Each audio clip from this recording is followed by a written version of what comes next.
Welcome to Mental Models Daily, where we explore one mental model each day to help you elevate your daily decision-making.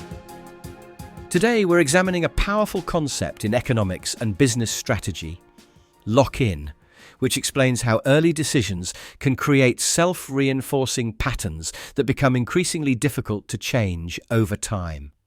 Lock-in is more than just being stuck with a choice. It's a systematic process where decisions create structural changes that reinforce themselves and make alternatives increasingly costly or difficult to pursue. Think of it like a path through snow. Once people start walking on it, it becomes deeper and more defined, making it harder to forge new paths.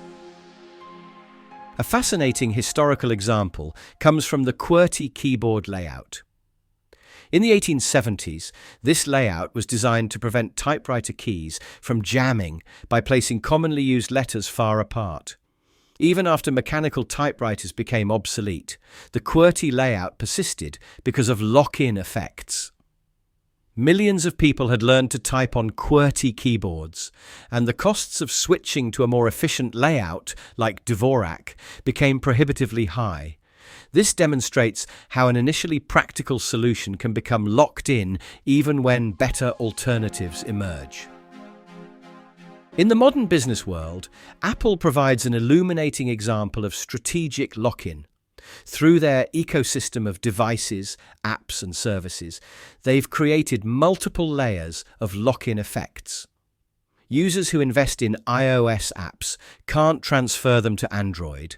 Photos and messages are seamlessly integrated across Apple devices, and accessories like AirPods work best within the Apple ecosystem.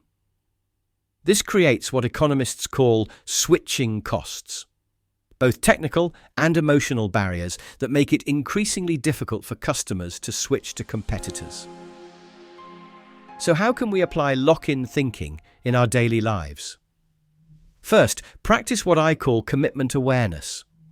Before making significant decisions, consider how they might create lock-in effects. This could mean evaluating not just the immediate benefits of a choice, but also how it might limit future options. It's like checking if a door locks behind you before stepping through. Second, implement exit cost analysis. When considering new systems or commitments, explicitly calculate both the entry and exit costs. This means understanding not just what it takes to start something, but what it would take to change course later.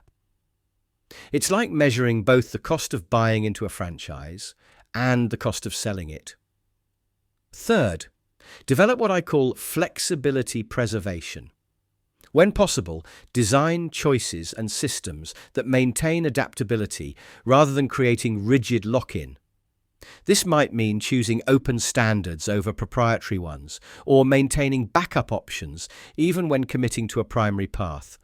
It's like building bridges alongside your chosen path, rather than burning them. In conclusion, understanding lock-in helps us make better decisions by recognizing how today's choices can shape and constrain tomorrow's options.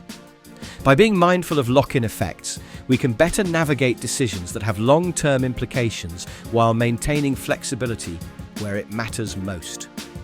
In a world of increasing interconnection and path dependence, this mental model helps us maintain agency over our future choices. Thank you for joining me today on Mental Models Daily.